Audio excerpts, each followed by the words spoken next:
Le ministre de l'Éducation nationale et de l'alphabétisation a mis à profit cette visite de l'ENEP de Dori pour se rendre sur le site des futurs locaux de l'Association pour la promotion de l'élevage au Sahel et en savane. Là, il a été question d'encourager cette association et envisager une probable collaboration entre l'ENEP et le centre. Jean-Baptiste Ouedraogo.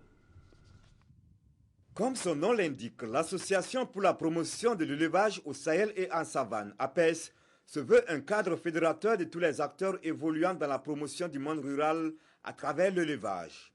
Depuis quelques années, l'association recherche des voies et moyens pour intensifier l'activité d'élevage dont l'importance n'est plus à démontrer dans les économies des pays de sa zone d'intervention.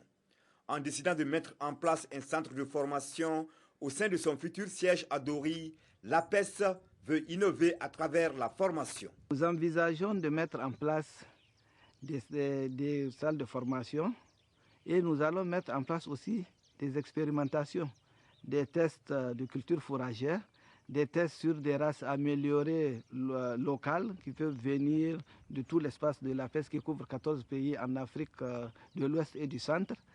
Et en fonction des résultats que nous allons obtenir, nous allons les diffuser auprès de nos membres. En marge de sa visite sur le site de la future école de formation des enseignants du primaire de Dori, contiguë au centre, le ministre de l'Éducation nationale est allé pour d'une part encourager les promoteurs, d'autre part envisager un partenariat entre les deux structures.